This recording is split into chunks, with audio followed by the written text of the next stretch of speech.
وقال امام علیہ السلام تفقہوا فی الدین والا انتم اعراب۔ امام علیہ السلام کا ارشاد گرامی ہے کہ دین میں سمجھ بوجھ حاصل کرو، دین میں تفقہ کرو، دین کو سمجھنے کی کوشش کرو، اگر نہیں کرو گے تو غیر مہذب ہو جائے۔ آج ہم ناسبی کی تعریف پڑھیں گے اور ناسبی کا شرعی حکم پڑھیں گے کہ اسلام اسے کیا جانتا ہے، ناسبی کو اسلام کیا جانتا ہے۔ ناسبی کی تعریف پڑھیں گے اور یہ سمجھیں گے کہ اسلام ناسبی کو کیا جانتا ہے۔ ناسبی وہ لوگ ہیں جو عداوت اہل بیت علیہ السلام کا برملا اظہار کریں، وہ نجس ہیں۔ ائمہ اہل بیت علیہ السلام سے دشمنی کا کھل کر اعلان کریں، ٹھیک ہے نا، کھل کر ائمہ اہل بیت کی دشمنی کا اظہار کریں، اعلان کریں، ٹھیک ہے۔ وہ کون ہے؟ ناسبی ہیں اور نجس ہیں۔ وہ کون ہے؟ ناسبی ہیں اور نجس ہیں۔ خوارج کی تعریف اور حکم بیان کریں۔ خوارج بھی ایک قوم ہے، ٹھیک ہے، اس کی تعریف اور اس کا حکم شرعی کیا ہے۔ کہتے ہیں کہ خوارج کی دو قسمیں ہیں۔ خوارج کی کتنی قسمیں ہیں جی؟ دو قسمیں ہیں۔ پہلی خوارج کی قسم جو ہے وہ جو اظہار عداوت اہل بیت کرتے ہیں تو وہ ناسبی کے ذیل میں آئیں گے، لہذا وہ نجس ہیں۔ یعنی اظہار عداوت اہل بیت کرتے ہیں، ایک تو کھل کر جو ہے وہ اہل بیت علیہ السلام سے دشمنی کا اظہار کرتے ہیں برملا طور پہ، ٹھیک ہے، کھل کے دشمن اہل بیت، دشمنی اہل بیت کرتے ہیں، وہ کیا ہیں؟ نجس ہیں اور کافر۔ پھر آگے انہوں نے خوارج بتایا کہ جو اظہار عداوت اہل بیت کرتے ہیں وہ ناسبی کے ذیل میں آئیں گے، لہذا وہ نجس ہے۔ دوسرا جو اظہار عداوت نہیں کرتے تو اگرچہ وہ خوارج کے تابعدار اور ان کی فقہ کے پیروکار ہی کیوں نہ ہوں، نجس شمار نہیں کیے جاتے، ٹھیک ہے۔ ناسبی کی دوسری قسم کیا ہے؟ جو اظہار عداوت نہیں کرتے، یعنی دشمنی کا اظہار، عداوت میں دشمنی کا اظہار نہیں کرتے، اگرچہ وہ خوارج کے تابعدار اور ان کی فقہ کے پیروکار ہی کیوں نہ ہوں، وہ نجس نہیں ہے۔ یعنی خوارج کی فقہ کے پیروکار ہی کیوں نہیں ہے، اظہار دشمنی اہل بیت نہیں کرتے، وہ نجس نہیں ہے۔ اہل کتاب کون ہے اور ان کا حکم کیا ہے؟ یہ بات توجہ سے سماعت فرمائیں، ساری باتیں توجہ سے سماعت فرمانے والی ہیں۔ آپ کوئی کدھر دیکھ رہے ہیں، کوئی کدھر دیکھ رہے ہیں، میری طرف توجہ کریں۔ اہل کتاب کون ہے اور ان کا حکم کیا ہے؟ اہل کتاب کے متعلق جو ہے وہ شریعت کیا کہتی ہے، ان کا حکم کیا ہے؟ فرماتے ہیں کہ اسلام کے علاوہ دیگر ادیان سماوی، دین کی جمع ہے ادیان، اسلام کے علاوہ دیگر ادیان سماویہ، ادیان سماویت سے کیا مراد ہے؟ یہودیت، عیسائیت، یہ کیا ہے؟ ادیان سماویہ، کہ جن کی طرف کتاب نازل ہوئی ہے۔ یہودیوں پر بھی کتاب آئی ہے نا، عیسائیوں کے اوپر بھی آئی ہے، نصرانیوں کے اوپر بھی آئی ہے، یہ اہل کتاب ہے، ان کے اوپر کتاب اتری ہے، ٹھیک ہے۔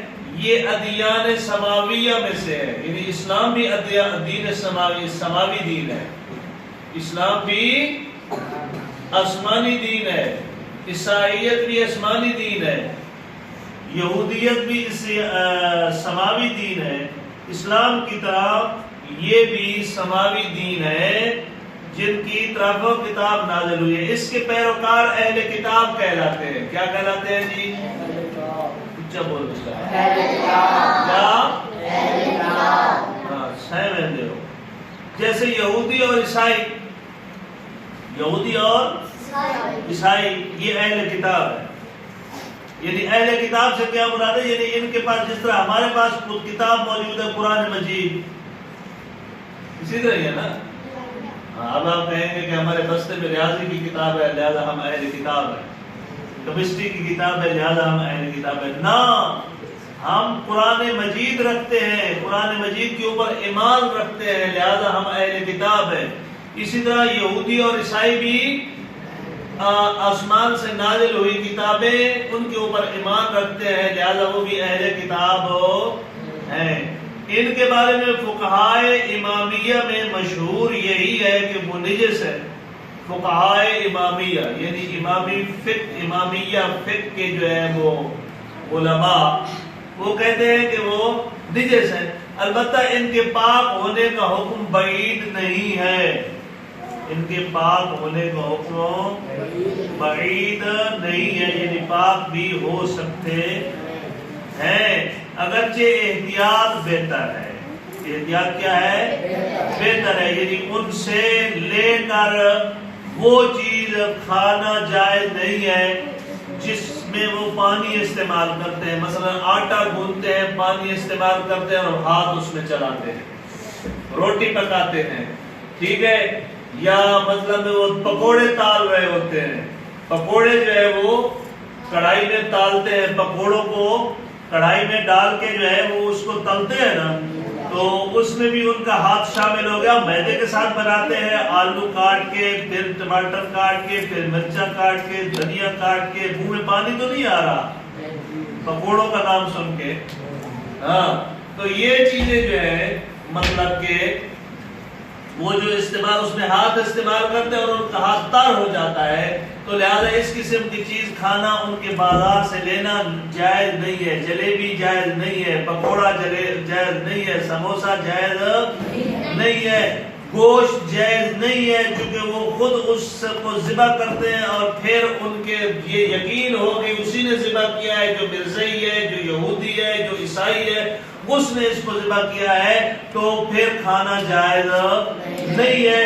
پتہ ہے کہ یہ مسلمانوں کا بازار ہے, یہودی بھی یہاں رہتے ہیں, عیسائی بھی یہاں رہتے ہیں, نصرانی بھی یہاں رہتے ہیں, مرزائی بھی یہاں رہتے ہیں, دکان میں ان کی بھی ہے, مسلمانوں کی بھی دکانیں ہیں, لیکن پتہ نہیں ہے کہ مسلمانوں کی دکان پر یہ گوشت موجود ہے یا یہودی کی یا نصرانی کی یا مرزائی کی دکان پر موجود ہے. جب یہ پتہ نہ ہو تو آپ کے لیے حلال ہے, جب یقین ہو کہ یہودی کی دکان اور یہودی نے ہی ذبح کیا ہے تو پھر وہ کھانا پینا اس کا جائز نہیں ہے. اس کے علاوہ پھل ہے, مثال کے طور پر امرود ہے, سیب ہے, خربوزہ ہے, کاٹ کے نہ دے. اسی طرح ثابت, ٹھیک ہے, صحیح و سالم, ثابت کٹے ہوئے نہیں, ثابت جو ہے وہ امرود خریدتے ہیں, ثابت انگور خریدتے ہیں, ثابت سیب خریدتے ہیں, ثابت جو ہے وہ خربوزہ خریدتے ہیں, اور گھر میں جا کر اسے دھو کر پھر آپ کھاتے ہیں, تو آپ کے لیے کھانا جائز ہے, جائز ہے, ٹھیک ہے, پاک ہے, جائز ہے, کوئی حرج نہیں ہے. آج جو ہے وہ 19 رمضان المبارک ہے, اور آپ کو یہ علم ہے کہ آج صبح کے وقت کائنات کے بدترین, ظالم ترین, شدید ترین, ملعون ترین خدا کی لعنت ہو اس کے اوپر. آپ بنتی بے شمار. عبد الرحمن ابن ملجم پہ اللہ کی لعنت ہو, جس ملعون نے زہر میں بجھی ہوئی تلوار سرکار امیر المومنین کے فرق اقدس میں ماری. حضرت کا شر شگافتہ ہو گیا, شب ضربت امیر المومنین گزر گئی. یعنی آج 19 کا دن ہے. امام علیہ السلام کو 19 کی صبح مسجد کوفہ میں ضرب لگی. مارنے والا کون تھا؟ عبد الرحمن ابن ملجم, جو کہ ایک خارجی تھا, جو پیسوں کے لالچ میں آ کے, انعام کے لالچ میں آ کے کائنات کے اول و آخرین ترین امام, عالم ترین امام, سخی ترین امام کے فرق اقدس میں اس نے جو ہے وہ ضرب ماری اور حضرت کا سر شگافتہ ہو گیا. اس زخم کی تاب نہ لاتے ہوئے حضرت 19 کا دن بھی زندہ رہے, 20 کا دن بھی زندہ رہے, 21 کی صبح جو ہے اس زخم کی تاب نہ لاتے ہوئے حضرت اس دار فانی سے دار بقا کی طرف جو ہے وہ رخصت کر گئے. اور خدا لعنت کرے عبد الرحمن ابن ملجم کے اوپر, جو مولا امیر المومنین کا قاتل ہے۔ تو امام علی ابن ابی طالب کا گھر کہاں تھا؟ مدینے میں۔ کوفہ میں بھی تھا امام کا، کیونکہ امام کوفہ میں جو ہے وہ گورنر تھے، امام کوفہ میں جو ہے وہ صاحب اختیار تھے۔ تو امام علیہ السلام نے اپنی بیٹیوں کو کوفہ میں بلایا ہوا تھا، اپنے بیٹوں کو کوفہ میں بلایا ہوا تھا۔ تو حضرت ادھر کوفہ میں ہی شہید ہوئے، اور پھر یہاں سے حضرت کی میت جو ہے امام علیہ السلام نے خود وصیت فرمائی کہ پیچھے والے پائے جو ہے وہ جنازے کے حسن اور حسین اٹھانا، اگلے والے پائے نہ اٹھانا، وہ خود بخود اٹھ جائیں گے، اور جس طرف میت چلے۔ ایک روایت یہ بھی ہے کہ حضرت کی میت کو جو ہے ایک ناکہ کے اوپر لادا گیا، اور ناکہ کی مہار جو ہے وہ ناکہ کی نکیل اس کی پیٹھ کے اوپر ڈال دی گئی۔ وہ ناکہ جب چلی تو کوفہ میں ایک مسجد حنانہ ہے، مسجد حنانہ، زائرین وہاں جا کر زیارت کرتے ہیں، اور الحمدللہ بندہ حکیم نے بھی زیارت کی ہے۔ اس مسجد کو مسجد حنانہ بھی اسی وجہ سے کہتے ہیں کہ جب امام علیہ السلام کی میت وہاں سے گزری تھی تو جس طرح اونٹنی کا بچہ جو ہے وہ رینگتا ہے، کرب و درد میں آ کر جو ہے وہ رینگتا ہے، اسی طرح اس مسجد کے مینار سے ہی رینگنے کی آواز آئی، اور وہ جھکا میت امام علیہ السلام کی طرف، جنازہ امام علیہ السلام کی طرف، وہ مسجد کا مینار جھکا۔ اس وجہ سے اس مسجد کو مسجد حنانہ کہتے ہیں، یعنی امام علیہ السلام کا میت گزرنے پر اس نے گریہ کیا تھا، اس نے حنی کہتے ہیں بچے کا، اونٹنی کے بچے کا رونا، گریہ کرنا، تو وہ بھی گریہ کر رہا تھا جب امام علیہ السلام کی جنازہ وہاں سے گزری۔